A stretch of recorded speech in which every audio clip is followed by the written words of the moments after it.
बच्चों में मुख्तलिफ किस्म के ज़हनी व नफ्सियाती मसाइल पाए जाते हैं। उसमें से कुछ का हमें पता होता है, कुछ का कभी सुना होता है, लेकिन बहुत सारी चीज़ों का, मसाइल का, बच्चों के मसलों का हमें नहीं पता। आमतौर पे ऑटिज़म वगैरह का सुना है, ADHD का सुना है, कोई बच्चा लैंग्वेज नहीं बोल पाता, बच्चे का बिहेवियर कुछ ठीक नहीं है, चिड़चिड़ा है, ज़िद्दी है, मुख्तलिफ किस्म के इस तरह के मसले होते हैं। इसके अलावा बच्चों में आजकल लर्निंग डिसऑर्डर्स भी काफ़ी पाए जाते हैं।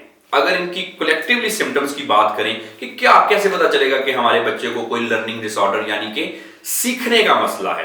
मुख्तलिफ तरह की कैपेसिटीज हैं, मुख्तलिफ तरह की बच्चों में सलाहियतें होती हैं, यानी कि बोलने की सलाहियत, चीज़ों को पिक करने की सलाहियत, वो लिखने पढ़ने की सलाहियत, जुबान बोलना, जैसे आम तौर पे बच्चों में छोटी उम्र से ही हम ऑब्जर्व करना स्टार्ट कर देते हैं, सोशल मैनर्स और भी जो चीज़ें हम बच्चों को सिखाते हैं, मुख्तलिफ किस्म की कैपेसिटीज हैं, स्किल्स हैं जो कि हम बच्चों को सिखाते हैं। अब अगर हमारा बच्चा कोई चीज़ें नहीं सीख पा रहा तो उसको ओवरऑल हम लर्निंग डिसऑर्डर्स कहते हैं। लेकिन ये एक नहीं है, मुख्तलिफ तरह के लर्निंग डिसऑर्डर्स हैं। सब में जो कॉमन सिम्टम यही है कि बच्चा कुछ सीख नहीं पा रहा। अब क्यों नहीं बच्चा सीख पा रहा, क्या मसला है? सिम्टम्स आमतौर पे काफी ओवरलैप करती हैं। बाज़ औक़ात अगर बच्चा जुबान नहीं बोल पा रहा या जुबान सीख नहीं पा रहा तो ये एक लर्निंग डिसऑर्डर भी हो सकता है, स्पीच डिले भी हो सकती है, और एट द सेम टाइम ये पॉसिबली है कि ये ऑटिज्म भी हो।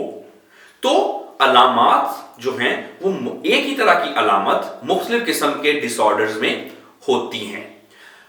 परेशान हो जाते हैं हम, इधर उधर से बातें सुनते हैं, आमतौर पर रिलेटिव्स कहते हैं हमारा बच्चा तो इस उम्र में ये कर लेता था, वो कर लेता था, जिसकी वजह से पेरेंट्स और डिस्टर्ब हो जाते हैं कि पता नहीं बच्चे को क्या मसला है, सारों के बच्चे जो हैं वो ये कर लेते थे, ऐसे कर सकते थे, हमारा बच्चा क्यों नहीं कर पा रहा। कोई बात नहीं, जैसे हमारे बच्चे को जुकाम, खांसी, बुखार हो जाता है, उसी तरह से जहन में भी थोड़ा बहुत मसला हो गया, यानी कि लर्निंग डिसऑर्डर्स हो गए, कुछ स्पीच का मसला हो गया, कोई ऑटिज्म हो गया, ADHD या और भी इस तरह के मुख्तलिफ मसले हो जाते हैं। अगर आपके बच्चे को कुछ इस तरह का मसला है, करना क्या है?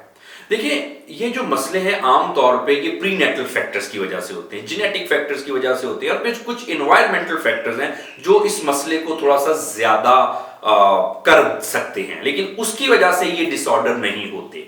यानी कि किसी भी बच्चे को लर्निंग डिसऑर्डर इस वजह से नहीं होगा कि वो मोबाइल फोन बहुत ज्यादा यूज करता है, इसके अपने इफेक्ट्स होंगे, लेकिन ये इस तरह से नहीं होता।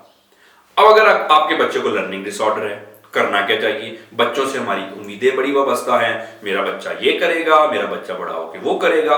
बिल्कुल अच्छी बात है, पेरेंट्स को करनी चाहिए, हमें अपने बच्चों की अच्छी ग्रूमिंग करनी चाहिए ताकि जो भी आपकी एक्सपेक्टेशंस हैं अपने बच्चों से, हमारे बच्चे वो कर सके।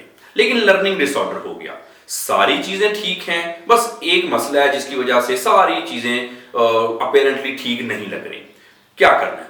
फौरी तौर पर किसी माहिर नफ्सियात से रब्ता करें। छोटा सा मसला है, लर्निंग डिसऑर्डर्स को बहुत बड़े इश्यूज नहीं है, इसके अलावा बच्चों को कंडक्ट के इशू है या और भी कोई मसले हैं, वो बहुत बड़े मसले नहीं है।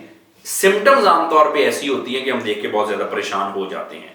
परेशान होने की बात है अगर हम इसका ट्रीटमेंट ना करें, लेकिन अगर हम इसका ट्रीटमेंट करा लेते हैं तो कोई मसला नहीं, बड़े आसान सा इसका ट्रीटमेंट है, जल्दी से हो जाता है। लेकिन उसके लिए आपको किसी माहिर नफ्सियात से रब्ता करना चाहिए।